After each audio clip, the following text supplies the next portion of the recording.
بسم اللہ الرحمن الرحیم۔ آج تک کے معزز ناظرین السلام علیکم۔ اب کس نمبر 182 ملاحظہ فرمائیں۔ یہ کوئی میری بیوی کی سسرال نہیں ہے، محسن نے خفگی سے کہا۔ یعنی میرے باپ کا گھر نہیں ہے کہ چلے آ رہے ہیں MBBS، اور پھر دروازہ بند کر دیا۔ ٹیڈی جلدی سے اپنے صندوق پر بیٹھ گیا۔ یہ MBBS کون ہے؟ رابعہ نے جگہ کا معائنہ کرتے ہوئے سوال کیا۔ میاں بیوی بچوں سمیت، محسن نے کہا۔ کون آیا ہے؟ یہاں سوچنا چاہیے کہ آس پاس رہنے والے اعتراض کر سکتے ہیں، آخر ہم بھی ہیں کہ جو شکر کے ساتھ جدائی کی گھڑیاں کاٹ رہے ہیں۔ کون سی گھڑیاں؟ میں نے کہا۔ ٹیبل کلاک یا پھر وال کلاک؟ رابعہ نے شرارت سے کہا۔ پھر اس کی نظر جنگی قیدی پر پڑی جو اس وسیع و عریض خال نما بیرک کے ایک نیم تاریک گوشے میں سیدھا بیٹھا ہوا تھا۔ یہاں لائٹ نہیں ہے، میں نے کہا۔ دروازہ بند کر دینے سے اندر بہت کم روشنی رہ گئی تھی۔ لائٹ تو ہے لیکن اندر صرف ایک ہی فیوز بلب لگا ہوا تھا، محسن بولا۔ ٹیڈی سے کھانا بھی منگوا لے اور بلب بھی۔ اس کو کب ہوش آیا؟ میں نے آہستہ سے پوچھا، اور ٹیڈی کو 100 کا ایک نوٹ دے دیا۔ 2 گھنٹے ہو گئے، محسن بولا۔ میں بہت پریشان تھا کہ اس نے کوئی غلط حرکت کی تو کیا کروں گا۔ میں کہہ گیا تھا کہ گولی مار دینا، میں نے کہا۔ کوئی ایسی ویسی حرکت تو نہیں ہوئی نا؟ نہیں، لیکن ہو سکتی تھی، اور ہم یہاں اسے قتل کرنے کے لیے تو نہیں لائے تھے، محسن بولا۔ اس سے کچھ پوچھا؟ میں نے تائید کرتے ہوئے کہا۔ ٹیڈی جا چکا تھا اور رابعہ ایک میز پر چڑھی بیٹھی تھی۔ پوچھا تھا، سالہ کچھ بتانے پر آمادہ نہیں، اور جو کچھ بتایا وہ سب بکواس ہے، محسن نے کہا، اور ہم دونوں اس کے سر پر جا کھڑے ہوئے۔ وہ 40-45 سال سے زیادہ عمر کا آدمی تھا، مگر جسم کی ساخت کے باعث کچھ نوجوان نظر آتا تھا۔ ایک وجہ اس کے گھنے بال بھی تھے جن کا رنگ قدرتی سیاہ تھا یا ایئر کلر کے استعمال سے سیاہ دکھائی دیتا تھا۔ اس کے ہاتھ پیر بندھے ہوئے تھے اور منہ میں اس وقت بھی کپڑا ٹھنسا ہوا تھا، لیکن وہ پریشان نظر نہیں آتا تھا۔ اس کی مکار آنکھیں ہلکے اندھیرے میں چمکتی ہوئی نظر آئیں۔ اس نے سر اٹھا کے ہمیں دیکھا تو مجھے یوں لگا جیسے اپنی بے بسی کے باوجود وہ ہماری بے بسی کا تمسخر اڑا رہا ہے۔ میں نے اس کے منہ سے کپڑا نکال دیا۔ یہ تم اچھی طرح سمجھتی ہو نا کہ یہاں تمہارا کوئی حامی اور مددگار نہیں آ سکتا، میں نے کہا، اور آ جائے تو لوٹ کر نہیں جا سکتا۔ تم کو ہماری طاقت کا تھوڑا بہت اندازہ ضرور ہوا ہوگا۔ وہ ایک لڑکی تھی جس کے بارے میں تم سوچ بھی نہیں سکتے تھے کہ قیامت ہے۔ 3 جوان مرد جو مسلح تھے اور سٹین گن لے کر آئے تھے، اس کمزور لڑکی کا مقابلہ نہیں کر سکے تھے جو خالی خواہ تھی۔ ہمارا مقابلہ تو تمہارے چودھری صاحب کی پوری فوج بھی نہیں کر سکتی۔ رابعہ اسی وقت سٹین گن لے کر یوں ہمارے ساتھ آ کر کھڑی ہو گئی جیسے PLO جیسی تنظیم کی کوئی مجاہدہ ہو، حالانکہ وہ اس قتل عام میں کام آنے والے اسلحے کے طریقہ کار سے بھی ناواقف تھی۔ پھر بھی اس نے اپنا پوز بالکل درست رکھا اور یوں مستعد کھڑی رہی جیسے ہماری اشارے پر قیدی کے جسم کو چھلنی کر دے گی۔ اس کی ضرورت نہیں رابعہ، میں نے کہا۔ پھر مجھے احساس ہوا کہ میں نے رابعہ کا نام لینے کی غلطی کی ہے، مگر رابعہ نے فوراً میری غلطی کی پردہ پوشی کر دی۔ ہر روز نام بدلنے سے کنفیوژن پیدا ہوتا ہے، وہ بولی۔ جب تک ضرورت نہ پڑے۔ دلاور کے PA کی ہنسی نے رابعہ کو خاموش کر دیا۔ مجھے معلوم ہے کہ تم رابعہ کاری ایڈوکیٹ ہی ہو، وہ بولا۔ پھر تو تم سب کے بارے میں صحیح معلومات رکھتے ہوگے، میں نے محتاط ہو کے کہا۔ ہاں، تم میں سے ایک سکندر وقت ہے اور دوسرا اس کا دوست محسن خان شیروانی، وہ بولا۔ کیا اتنا سچ بول کے تم بے وقوفی نہیں کر رہے ہو؟ میں نے کہا۔ اب یہ کیسے ممکن ہے کہ ہم تمہیں جانے دیں؟ تم تو ہمارے بارے میں ساری خفیہ معلومات کو نشر کر دو گے، سب کو بتا دو گے کہ ہم کہاں ہیں، اور لیکن مجھے معلوم ہے کہ یہاں سے میرے زندہ سلامت نکلنے کا امکان 1% بھی نہیں ہے، وہ بولا۔ یہ تو ٹھیک ہے کہ فوری طور پر تمہاری رہائی ممکن نہیں، میں نے کہا، لیکن یہ ہو سکتا ہے کہ ہم تمہیں قتل نہ کریں۔ اس کا انحصار تمہارے رویے پر ہے، محسن نے کہا۔ اگر تم تعاون کرو، وہ پھر خنسنے لگا۔ یہ پولیس والا رویہ اختیار مت کرو۔ میں تم سے کس طرح تعاون کر سکتا ہوں جب کہ میں تمہارا دشمن ہوں؟ اور اگر میں یہ بے وقوفی کروں تو کیا وہ مجھے معاف کر دیں گے جو تمہارے دشمن ہیں؟ حقیقت یہ ہے کہ میرے لیے زندگی کی امید رکھنا محض خود فریبی ہے۔ خواہ میں تم کو کچھ بھی نہ بتاؤں، چودھری صاحب تو مجھ پر یقین نہیں کریں گے نا۔ وہ بالکل یہی سمجھے گے کہ میں اپنی جان بچانے کی خاطر ان سے جھوٹ بول رہا ہوں۔ یہ ہو ہی نہیں سکتا کہ ایک ایسا شخص جو دشمن کی قید میں ہو وہ کچھ بتائے بغیر نکل آئے، خصوصاً تم جیسے ہوشیار دشمنوں کا قیدی سب کچھ بتائے بغیر نجات کیسے حاصل کر سکتا ہے؟ ہماری جاہل پولیس اپنے دقیانوسی طریقوں سے سب کچھ اگلوا لیتی ہے۔ تم ان کے مقابلے میں زیادہ ذہین اور چالاک ہو۔ اس خراج تحسین کا شکریہ، میں نے کہا۔ تم چودھری دلاور کے PA تھے اور قاضی کے گھر کے چوہے بھی سیانے ہوتے ہیں، پھر تم بے وقوف کیسے ہو سکتے ہو؟ مگر انتخاب تو تمہیں ہی کرنا پڑے گا۔ اس میں کوئی شک نہیں کہ جب تک ہم تم سے ایک ایک بات معلوم نہیں کریں گے اور اس کی تصدیق نہیں کریں گے، تم کو مرنے نہیں دیں گے اور نہ ہی جینے دیں گے۔ تم یقیناً مرنا چاہو گے، مگر یاد رکھو کہ تمہارے لیے یہ بھی آسان نہیں ہوگا۔ وہ پھر ہنسا۔ اس کی ہنسی میں عجیب آسیب زدہ ویرانی تھی۔ وہ ہنس نہیں رہا تھا، دغا باز تقدیر کو رو رہا تھا جس نے اس کے اعتماد کو بری طرح شکست دی تھی۔ کیا آسان ہے اور کیا مشکل، یہ سب فضول باتیں ہیں۔ تم اتنے مایوس کیوں ہو؟ میں نے کہا۔ تم زندہ رہنے کی کوشش تو کر سکتے ہو۔ کوشش کسی امید پر کی جاتی ہے، وہ بولا۔ میں کس سے امید رکھوں؟ خدا سے اور کس سے؟ اتنی بڑی دنیا میں تم ایک گوشہ تلاش نہیں کر سکتے جہاں تم چھپ کر رہ سکو؟ تم غمیں دیکھ رہے ہو، ہم کس طرح اس کا مقابلہ کر رہے ہیں؟ وہ ابھی تک ہم پر ہاتھ نہیں ڈال سکا۔ میں نے کہا ہاتھ تو ڈالا تھا تم پر، لیکن تم اکیلے تھے، جان کی بازی لگا کے نکل گئے۔ وہ بولا میں بھی اکیلا ہوتا تو مجھے کیا برا تھا مرنا، لیکن میرے ساتھ میرے بیوی بچے بھی ہیں، ان کے ساتھ نہ میں کہیں گم ہو سکتا ہوں اور نہ ہی میں تمام عمر بھاگتے ہوئے گزار سکتا ہوں۔ پھر تم کیا کرو گے؟ فرض کرو گے ہم تمہیں ابھی چھوڑ دیں۔ میں نے کہا تم سے کوئی سوال جواب کیے بغیر میں باہر نکلتے ہی خود کشی کر لوں گا۔ وہ بولا صرف یہی ایک صورت ہے میرے بیوی بچوں کے بچنے کی، پھر دلاور کو یقین آ جائے گا کہ میں وفاداری کے امتحان میں ناکام نہیں رہا۔ میں نے جان دے کر ان سے کیے ہوئے عہد کو نبھایا۔ یہ عہد ان سب کو کرنا پڑتا ہے جو چودھری دلاور کے اتنے قریب ہوں کہ ان کا اعتماد حاصل کر لیں۔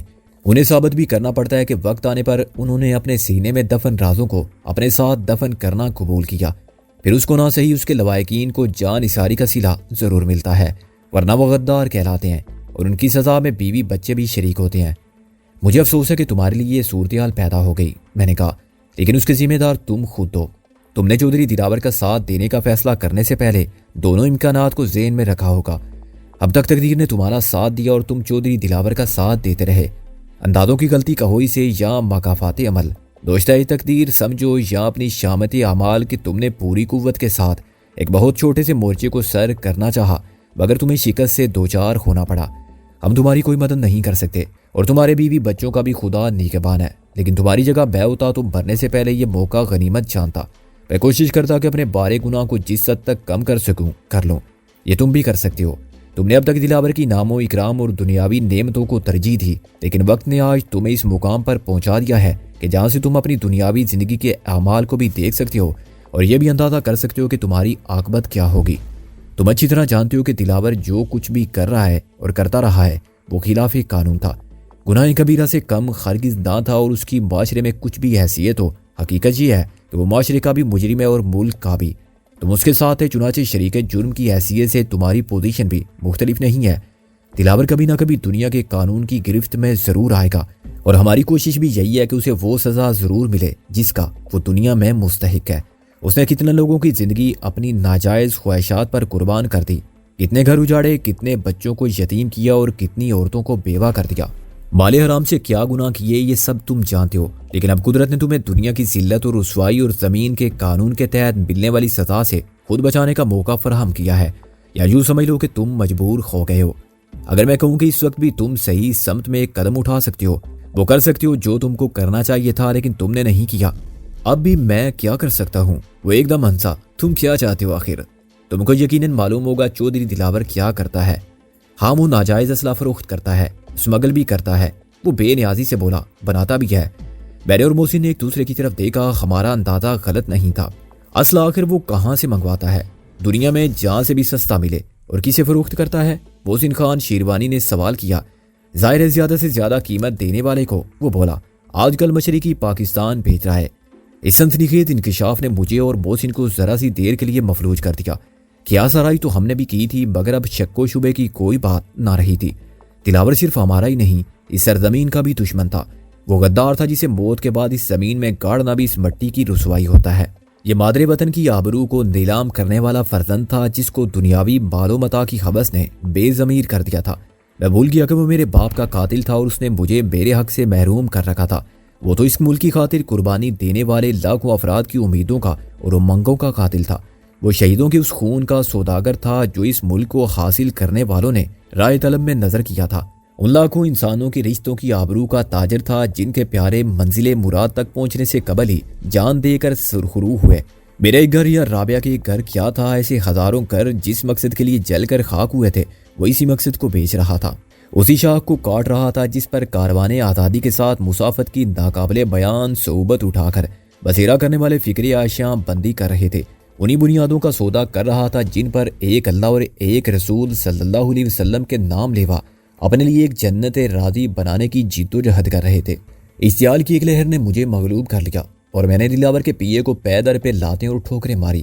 اوہ تم ضمیر فروش شیطان، تم یہ سب کچھ جانتے ہوئے بھی اس کے ناپاک ہاتھوں سے کاغذ کے نوٹوں کی گھڑیاں لیتے رہے، اس غدار وطن کے وفادار رہنے پر فخر کرتے رہے، اسی زمین سے اگا ہوا اناج کھاتے رہے اور اسی کو دشمنوں کے ہاتھ بیچتے رہے۔ اب امان کس سے چاہتے ہو؟ کیوں امید رکھتے ہو کہ تمہارے مال حرام سے پلنے والے پلوں کو یہ زمین بنا دے؟ میں نے وحشت میں اس کو قتل کر دیا ہوتا مگر محسن نے مجھے روک لیا۔ ہوش میں آ سکندر، محسن نے کہا، یہ اکیلا نہیں، ایسے غدار اور بھی ہیں، ہم صرف اسے مار کے سب کو ختم نہیں کر سکتے۔ یہ ایک چھوٹا سا سمپولیا ہے، نہ جانے کتنے سانپ اور ازدے ابھی باقی ہیں۔ میں پاگل ہوں، تم پاگل ہو، ہم سب پاگل ہیں۔ دلاور کے پیے نے اپنی دیوانگی میں ہنسنا شروع کر دیا۔ اس کے لبوں سے لہو بہہ رہا تھا اور وہ کرا رہا تھا، مگر وہ خاک و خون میں غلطاں ہوش کی منزل سے گزر رہا تھا۔ وہ ازدے تم سب کو نگل جائیں گے۔ کون ہے وہ وطن دشمن؟ وہی تخریب کار اور دہشت گرد جو مشرقی حصے میں علیحدگی پسندوں کی حمایت کر رہے ہیں۔ میں نے جھک کر کہا، یہ اسلحہ انہی کو جاتا ہے؟ اس نے اقرار میں سر ہلایا، ان کو بھی اور دوسروں کو بھی۔ دوسرے کون؟ محسن نے اس کے قریب بیٹھ کر کہا، سرحد پار، وہ بولا اور پیٹ پکڑ کے دورا ہو گیا۔ سرحد پار سے بھی یہ اسلحہ آگے وہیں جاتا ہوگا۔ میں نے کہا، وہ سب ایک ہیں، علیحدگی پسند، ان کی حمایت کرنے والے جو اندر رہ کر ان کی مدد کرتے ہیں اور جو باہر سے امداد دے رہے ہیں۔ اس کا مطلب کچھ اور معلوم ہوتا ہے، محسن نے کہا اور اسے سیدھا کر دیا۔ سرحد پار کون ہے؟ وہ بھی دشمن ہے۔ وہ لمبے لمبے سانس لینے لگا اور کھانپنے لگا۔ سرحد پر گڑبڑ پھیلاتے ہیں اور یہاں سے یہ اسلحہ لے جانے والے کون ہیں؟ محسن نے صبر و ضبط کے ساتھ چیرا جاری رکھی۔ میرے جیسے کئی لوگ جن کے لیے دنیا و عاقبت میں رسوائی ہے، وہ بولا۔ میری بات نے اس پر اثر کیا تھا جو خود اس نے اپنے آپ کو موت کی سرحد پا کے اپنی تمام عمر کی غلطی کو محسوس کر لیا تھا، مگر زندگی کی یہ لمحات اس کا کفارہ ادا کرنے کے لیے بالکل ناکافی تھے۔ یوں بھی وہ توبہ قبول نہیں ہوتی جو دم آخر کی جائے۔ مجھے اس پر ترس آیا۔ تم ان کے نام پتے جانتے ہو؟ محسن نے کہا، نہیں، ان کے نام نہیں ہوتے۔ وہ شدید کرب کے باوجود ہنسا۔ کیوں؟ آخر ڈی سلوا ایک نام تھا۔ میں نے کہا، اس سے پہلے بیر شرافت علی ایک نام تھا۔ تم کسی نواب خسرو جمشید کو جانتے ہو؟ محسن نے کہا اور گھٹنوں کے بل اس کے قریب بیٹھ گیا۔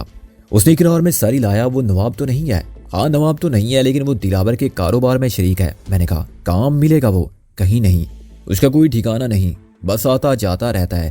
اور اس کے کاروبار میں کون شریک ہے؟ محسن بولا، ایک ڈی ایس پی سراج۔ وہ بولا، یہاں سے اسلحہ بارڈر کے پار بھجوانے کا وہی ذمہ دار ہے۔ وہ بڑی مشکل سے ایک لفظ ادا کر رہا تھا۔ سراج کے نام نے مجھے بچھو کی طرح ڈنک مارا۔ اس کے نام سے میری زندگی کے اولین تلخ ترین تجربات کی یاداشت وابستہ تھی۔ دیار غیر سے ارض وطن پر قدم رکھنے کے بعد مجھے ذہنی جسمانی اذیت کا شکار کرنے والا ایک درندہ صفت، بے اعتبار بے ضمیر شکاری جس نے بے خبری میں بھرپور وار کیا تھا اور وہ سمجھا تھا کہ وہ اپنی اذا رسانی سے جسم کے ساتھ میرے عزم کو بھی شکست دے سکے گا، بے قانون پرست جمہوری ملک کے معاشرے سے لوٹنے والا مہذب آدمی تھا۔ ایک دولت مند کا ناد و نعم میں پالا ہوا بیٹا تھا جو گھر سے ولایت تک حصول تعلیم کی نیت لے کر گیا تھا اور جوانی کی راتیں امنگوں کے دن بڑی بے فکری سے گزارتا تھا۔ گھر لوٹتی مجھے زندہ کی عقوبت سے پالا پڑا اور میرے ساتھ وہ غیر انسانی سلوک ہوا کہ میں آدمیت کو بھول گیا۔ اسے مجھے کم ہمت، بے سہارا، نا تجربہ کار اور ناپختہ ذہن کا مالک اور کھلنڈرا لڑکا سمجھا تھا۔ ایک قانون کے محافظ کہلانے والے افسر نے میرے جسم پر اتنی مشق ستم کی تھی کہ اس کی یاد اتنا عرصہ تک میرے اندر رہی تھی کہ اب تک میں بھولا نہیں تھا۔ گامے شاہ بھی ان کا ساتھی ہے؟ محسن نے کہا۔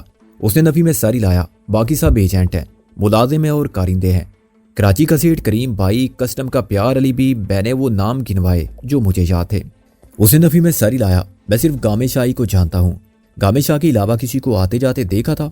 یاد کرو اور بتاؤ، کسی کا فون نمبر یاد ہے؟ اس نے پھر نفی میں ساری لایا، سب دلاور کے پاس ہوتا ہے، اس کی نوٹ بک میں۔ تم بکتے ہو، جھوٹ بولتے ہو۔ میرا غصہ پھر بھڑک اٹھا۔ جب تم اس کے اتنے قریب تھے تو تم کو بہت کچھ معلوم ہوگا، سارے نام، سارے پتے، ٹیلی فون نمبر۔ پھر میں نے اس کی پسلیوں پر ٹھوکریں ماری اور خار ٹھوکر کے ساتھ وہ بلبلا کے لڑکتا چلا گیا۔ سب بتانے پڑیں گے ابھی۔ میں نے اسے اٹھایا اور دیوار پر دے مارا۔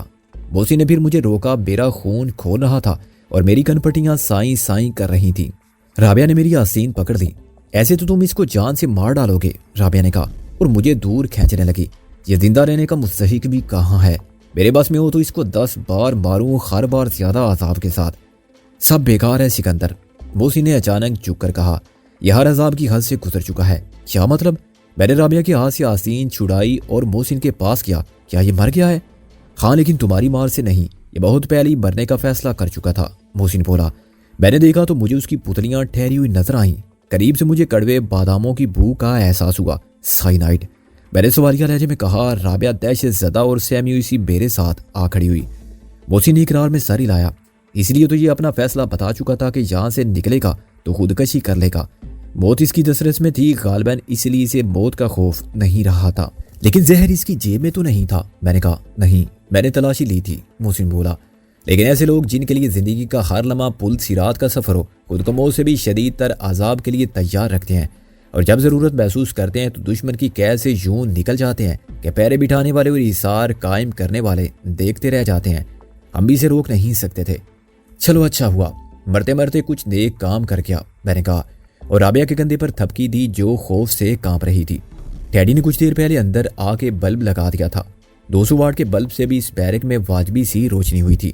جو کھانا ٹیڈی لایا تھا وہ ایک بینچ پر پڑا ہوا ٹھنڈا ہو رہا تھا، لیکن اب کسی کو کھانے کی خواہش نہ تھی۔ میں نے اسے کوئی زہر کھاتے نہیں دیکھا، رابعہ نے کہا۔ زہر اس کے کسی دانت میں محفوظ تھا، محسن نے کہا۔ ایک مصنوعی دانت میں سائنائڈ بھر کے لگوا لیتے ہیں، جب ضرورت پڑتی ہے تو دانتوں سے دبا کے اس کی سیل توڑ دیتے ہیں۔ کیا عام زندگی میں خطرہ نہیں ہوتا کہ کھانے پینے میں سیل ٹوٹ جائے؟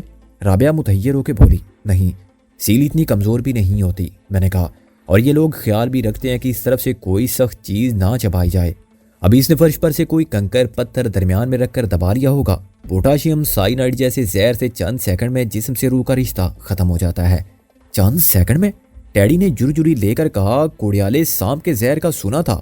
تیرا کیا خیال ہے محسن کہ جتنا اسے معلوم تھا وہ سب بتا گیا؟ میں نے کہا۔ نہ بتانا ہوتا تو کچھ نہ بتاتا، محسن بولا، اتنا بھی نہ بتاتا۔ اس کی بات سے تو یہ ثابت ہوتا ہے کہ اصل کاروبار کو چلانے والے اور مالک 3 ہیں، میں نے کہا۔ ایک وہ نقلی نواب خسرو جمشید، دوسرا وہ خبیث سراج جو قانون کا محافظ کہلاتا ہے۔ مجھے یقین نہیں آتا۔ کیوں نہیں یقین آتا؟ ضمیر فروش کس محکمے میں نہیں ملتے، محسن بولا۔ اب تو مجھے کوئی شک ہی نہیں کہ چچا وزیر خان مرحوم کی جان کیوں لی گئی۔ ان کو اس وطن دشمن کاروبار کی خبر مل گئی ہوگی، ہاں، اور مجھے شک ہے کہ میر شرافت علی بھی اسی میں مارا گیا، میں نے کہا۔ جب اسے علم ہوا ہوگا کہ وزیر خان کے ساتھ انکار کرنے پر کیا ہوا تو مجبوراً وہ دلاور سے مل گیا ہوگا، اور اس ڈر سے کہ کہیں اس کا حشر بھی وہی نہ ہو جو وزیر خان کا ہوا، لیکن وہ موقع کی تلاش میں رہا کہ مجھے مطلع کر سکے۔ منشی فومانچو کو اسی نے نامے بر بنایا ہوگا۔ میں جانتا ہوں کہ وہ میرے والد کا پرانا شناسہ تھا اور کوئی بہت پارسا آدمی تو نہیں تھا، مگر والد نے اسے کاروبار میں شریک کیا تھا۔ وہ کسی بھی غلط آدمی کے ساتھ کبھی شراکت نہ کرتے۔ دلاور بعد میں گھسا اور وزیر خان کو نکال باہر کیا۔ میری شرافت علی کے بارے میں اس کو جیسی خبر ملی کہ وہ اندر ہی اندر مخالفت رکھتا ہے تو اس نے ایک تیر سے 2 شکار کیے۔ شرافت علی کو پیڈرو کے ہاتھوں مروا دیا اور مجھے پاکستان بھلا کر قتل کے الزام میں ملوث کر دیا۔ آج میں سوچتا ہوں کہ میں نے اچھا کیا جو اپنے ہاتھوں سے شرافت علی کو نہیں مارا۔ وہ وقت مجھے یاد آتا ہے جب وہ مجھ سے زندگی کی بھیک مانگ رہا تھا اور میرے سامنے گگیا کر ہاتھ جوڑ رہا تھا کہ وہ بے قصور ہے۔ وہ واقعی بے قصور تھا، لیکن میرے سر پر خون سوار دیکھ کر دہشت زدہ ہو گیا تھا۔ مجھے اس پر ترس آ گیا تھا۔ اگر میرا دل گواہی دیتا کہ میرے باپ کا قاتل وہی ہے تو مجھے کبھی اس پر ترس نہ آتا۔ یہ سراج کا نام تو بہت عرصے کے بعد سامنے آیا ہے، محسن بولا۔ ہاں، لیکن اس کی وجہ ہوگی، میں نے کہا۔ اس زمانے میں وہ کھل کر سامنے آ گیا تھا، پھر اسے جان بوجھ کے پیچھے ہٹا لیا گیا تاکہ زیادہ بدنامی سے اس کو نقصان نہ ہو۔ اس کی پوزیشن سے دلاور اینڈ کمپنی کو بہت فائدہ حاصل ہوتا ہوگا۔ ایک تو پولیس والا اور وہ بھی افسر۔ اعلیٰ افسران کی نظر میں آ جاتا تو کسی دور دراز کے علاقے میں تعینات کر دیا جاتا۔ یامو دلاور سے اشتراک کر کے جتنا فائدہ حاصل کر رہا ہے اتنا تو ساری عمر بھی حاصل نہ کر پاتا۔ دیکھنا پڑے گا کہ اس کی پوسٹنگ کہاں ہے، محسن بولا۔ کوئی بھی جانا پسند نہیں کرتا ہوگا۔ کسی غیر منافع بخش جگہ پر اپنی خوشی سے جانے کے لیے کوئی تیار نہیں ہوتا، اور عموماً وہ افسر جو معتوب ہوں یا جن کے پیچھے کسی زبردست آدمی کا ہاتھ نہ ہو وہ ایسے ناپسندیدہ مقامات پر پھینک دیے جاتے ہیں یا ہیڈ کوارٹر میں انتظامی نوعیت کے افسر بنا دیے جاتے ہیں، سیکورٹی کی ڈیوٹی کے لیے نامزد ہو جاتے ہیں یا افسر بیکار خاص بن کے جک مارتے ہیں۔ یہ تو ٹھیک ہے، محسن سے پہلے ٹیڈی نے کہا۔ ہم نے تو تھانے فروخت ہوتے دیکھے ہیں جس علاقے میں غریب اور لاوارث لوگ رہتے ہوں یا جہاں جرائم کے اڈے زیادہ ہوں، وہاں پوسٹنگ کرانے کے لیے ایس ایچ او کو 50,000 سے 1,00,000 روپے نقد تک اوپر والوں کو دینے پڑتے ہیں، اور ہر ماہ کے نذرانی کا معاملہ الگ ہوتا ہے۔ بالکل کھلی بولی لگتی ہے سکندر بادشاہ۔ جو زیادہ دینے کا حوصلہ اور ارادہ رکھتا ہے وہی کامیاب رہتا ہے۔ وہ اپنے لیے 2 حصے رکھتا ہے تو ایک حصہ ان کے لیے جو اس کو موقع فراہم کرتے ہیں کہ جیسے چاہے قسمت آزمائے۔ نیچے والے بھی زیادہ آمدنی کے تھانے میں جانے کی خاطر یا تو اونچی سفارش لگاتے ہیں یا پھر نقد خرچ کر کے کام نکالتے ہیں۔ کوئی تھانہ چاندی کی کان ہے تو کوئی سونے کی اور کوئی ہیرے کی کان ہے۔ محسن انصا، یہ اچھی مثال تم نے دی۔ اب بلا گلبرگ تھانے جا کے کسی کو کیا ملے گا جہاں ساری بھنے خان رہتے ہوں اور پولیس افسر تک ان سے ڈرتے ہوں؟ وہ تو تھانے دار کو بھی ذاتی ملازم سمجھتے ہیں۔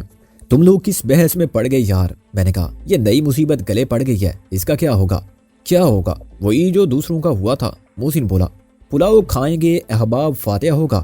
اس نے اپنے بیوی بچوں کو دلاور اینڈ کمپنی کے عذاب سے محفوظ رکھنے کی خاطر مرنا قبول کیا تھا۔ میں نے کہا اس کا یہ مقصد پورا ہونا چاہیے، اس کے کیے کی سزا اس کے بیوی بچوں کو واقعی نہیں ملنی چاہیے۔ محسن نے مجھ سے اتفاق کیا۔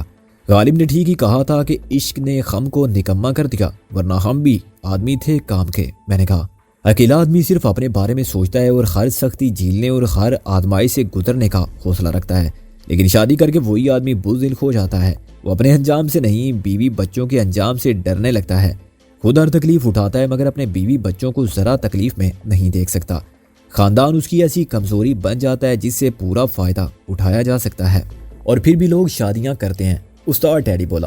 ہاں، اور پھر اسی طرح سارے خاندان پر ایک سائبان بن کے رہتے ہیں۔ میں نے کہا سائبان انہیں دھوپ سے اور بارش سے بچاتا ہے، زمانے کی گرم سرد ہوا سے محفوظ رکھتا ہے، سارے پتھر جو دنیا کے سنگسار کرنے والے خات اٹھاتے ہیں اپنے سینے پر روکتا ہے اور انہیں ہر آفت سے پناہ دیتا ہے۔ اب دیکھ لو، اس نے جان تو دے دی صرف اس لیے کہ انہیں یہ پناہ حاصل رہے۔ وہ دلاور کو یقین دلانا چاہتا تھا کہ اس نے مرنا گوارا کیا، کسی کو کچھ بتایا نہیں، لیکن اس کی لاش جہاں ملی تو دلاور اینڈ کمپنی کو شک ہوگا کہ مرنے والے نے وفادار رہنے کے عہد پر جان قربان کرنے میں اتنی دیر کیوں کی۔ وہ گرفتار ہو کے اس مقام تک آنے سے پہلے کیوں نہ مر گیا۔ عہد تو سب کرتے ہیں مگر اس امید میں کہ جان دینے کی آزمائش کا مرحلہ کبھی نہیں آئے گا۔ جب وقت آتا ہے تو کون بے دھڑک اپنی زندگی قربان کرتا ہے اور کون ڈر کے پیچھے ہٹ جاتا ہے یا تذبذب کا شکار ہوتا ہے۔ دلاور یہ سوچنے پر مجبور ہوگا کہ اس کے پی اے نے بھی کمزوری کا مظاہرہ نہ کیا ہو، پہلے اپنی جان بچانے کی کوشش کی ہو، غم سے سوتا کیا ہو کہ اگر وہ سب کچھ بتا دے گا تو اسے بخش دیا جائے گا۔ دلاور جانتا ہے کہ ہم نے برائے راست تشدد کے خربے آزمانے سے گریز کیا ہوگا، پہلے تو سمجھا بجھا کر اسے تحفظ کی ضمانت دی ہوگی اور اسے تھوڑا بہت معلوم کر لیا ہوگا، پھر اس یقین کے ساتھ کہ وہ بہت زیادہ جانتا ہے اور جو کچھ اس کے ذہن میں ہے وہ سب اگلوانے کے لیے جبر کیا ہوگا، یہاں تک اس جسمانی اذیت کی تاب نہ لا کے وہ خودکشی پر مجبور ہوا۔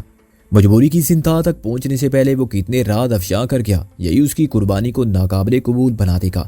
محسن خان شیروانی نے مجھ سے اتفاق کیا، اور خمیازہ بھگتیں گے بیوی بچے جن کی خاطر وہ جان سے گیا۔ انہیں سزا نہ ملی تو وہ وفاداری کا پس از مرگ انعام بھی نہیں ملے گا، نہ خدائی ملا نہ وصال صنم والی بات ہو جائے گی۔ پھر اب کیا کریں؟ ٹیڈی بولا۔ ظاہر یہ لاش ادھر پڑی نہیں رہ سکتی۔ میں نے کہا یہ تحفہ بھی چودھری دلاور صاحب کو بھیج دیں۔ ٹیڈی نے کہا نہیں دوست، اس کو میدان کاردار میں ڈالاتے ہیں تاکہ پتہ چلے کہ یہ وہیں لڑتا مر گیا اسیر ہونے سے پہلے ہی۔ کون سے میدان کاردار میں؟ محسن نے کہا اپنی جگہ جہاں اس کا اور تیرا مقابلہ ہوا تھا۔ ہاں وہی سب سے زیادہ محفوظ جگہ ہے، لیکن یہاں وہاں لوٹ کر جانے میں خطرہ بھی ہے۔ محسن بولا اور اب اس سے کیا فائدہ؟ سب کے سامنے تو وہاں سے فرار ہوا تھا، نازو رہ گئی تھی اور ایک لاش، پھر وہاں پولیس پہنچ گئی ہوگی اور اب ہمارے مرزا غالب آ کے بتائیں گے کہ نازو نے اس تیسرے شخص کا کیا حشر کیا تھا، وہ بھی اس خوفناک حسینہ کے ہاتھوں شہید ہوا یا پولیس کے ہاتھ لگا اور پھر پہنچی وہیں پر خاک جہاں کا خمیر تھا، یا نازو سے لمبا لٹا کے خود وہاں سے نکل گئی تھی۔ تیری بات میں سمجھ رہا ہوں، میں نے کہا ہر صورت میں جو لوگ وہاں ذرا سی دیر کے لیے رک گئے تھے وہ ذرا دیر نہیں ٹھہرے ہوں گے اور پولیس کے آنے تک کوئی چشمدید گواہ نہیں رہا ہوگا، وہ بھی تو اس چکر میں نہیں پڑے گا اور اپنی جان چھڑائے گا کہ اس نے کچھ نہیں دیکھا۔ پھر بھی پولیس نے جائے واردات پر پہنچ کر ضابطے کی کارروائی کی ہوگی، محسن بولا، اور وہاں نہ تو ملی ہو یا نہ ملی ہو ان کو ایک لاش ضرور ملی ہوگی، ممکن ہے دوسرا بھی زندہ یا مردہ ہاتھ لگا ہو۔ ان کی رپورٹ میں اس سے زیادہ کچھ نہیں ہوگا کہ اس لاش کو اتنی دیر بعد وہاں ڈالنا بے وقوفی ہوگی۔ کون مانے گا کہ یہ بھی وہاں پڑا تھا لیکن کسی نے دیکھا نہیں؟ اس سے تو یہ ثابت ہوگا کہ بعد میں ہم اسے ڈالنے وہاں پہنچے تاکہ دلاور پر واضح ہو جائے کہ یہ بھی ہمارا ہی کارنامہ تھا۔ تو مجھے اتنا احمق کیوں سمجھتا ہے جتنا تو خود ہے؟ میں نے کہا لاش کو جائے واردات سے تھوڑا سا ہٹا کے ڈال دیں گے کسی جھاڑی یا درخت کی اوٹ میں، معلوم یہ ہو کہ جنگ کا پانسا پلٹتا دیکھ کر یہ وہاں سے نکل گیا تھا لیکن فرار کے راستے مسدود تھے، چنانچہ کسی کی ہاتھ پڑنے سے پہلے اس نے اپنا خاتمہ کر لیا اور لاش ایسی جگہ تھی کہ فوراً کوئی نہ دیکھ سکا۔ پوسٹ مارٹم رپورٹ سے تصدیق ہو جائے گی کہ موت کس طرح واقع ہوئی ہے، دلاور مطمئن ہو جائے گا کہ وہ کسی کے ہاتھ نہیں پڑا اور اسی جگہ خودکشی کر کے اپنا عہد نبھا گیا۔ لاش ابھی نہ صحیح صبح تک ضرور دریافت ہو جائے گی، یہ بھی چند گھنٹے پہلے کی بات ہے، پولیس بھی اب تو وہاں سے تفتیش کر کے رخصت ہو چکی ہوگی۔ میری بات نے محسن کو قائل کر لیا۔ ٹیڈی نے ہمیں یاد دلایا کہ شام ہونے والی ہے اور جو کھانا میں دوپہر کے وقت کھانا تھا وہ ایسے ہی پڑا ہوا ہے۔ خواہش نہ ہونے کے باوجود ہم نے چند لقمے زہر مار کیے اور پھر اس جگہ کا جائزہ لیا۔ بیرک اندر سے دیسی تھی جیسی کسی ورک شاپ کی عمارت ہو سکتی ہے، چھت کی کھڑکیوں سے جالے اور گھاس پھوس لٹک رہے تھے اور بجلی کے تار ہر طرف پھیلے ہوئے نظر آتے تھے۔ دیواروں پر کبھی رنگ نہیں ہوا تھا، چنانچہ سیمنٹ کے پلستر کا رنگ بھی سیاہ دکھائی دیتا تھا۔ لمبائی کے رخ دونوں دیواروں میں دو دو کھڑکیاں تھیں، مگر ان کو اندر سے لکڑی کے تختے ٹھونک کر ہمیشہ کے لیے بند کر دیا گیا تھا۔ دوسرا دروازہ آخری حصے میں تھا اور مختصر سی آتے میں کھلتا تھا۔ احاطے میں پانی کا ایک نل تھا اور سابقہ کرایہ داروں کا بے مصرف سامان، لکڑی کے تختے، خالی ڈرم اور پرانے ٹائر، باعث سے جو تھوڑی بہت روشنی اندر پہنچتی تھی ان روشن دانوں کے ذریعے پہنچتی تھی جو دروازوں کے اور کھڑکیوں کے اوپر بنے ہوئے تھے۔ روشن دانوں کے پٹ بھی بند تھے، لیکن کسی کا ایک شیشہ بھی سلامت نہیں تھا۔ چنانچہ ہوا اور روشنی کے ساتھ چھت کے دیم تاریک اور ویران سہاروں پر گھونسلے بنانے والے پرندے بھی اس راستے سے اندر آتے تھے۔ نیچے فرش پکا تھا اور غالباً توڑ کر دوبارہ بنایا گیا تھا۔ آمنے سامنے کی دونوں لمبی دیواروں کے ساتھ اور کھڑکی سے متصل لکڑی کی بھاری بھرکم اور بدی بینچ نما میزیں تھیں جن کے پائے زمین میں محفوظ تھے۔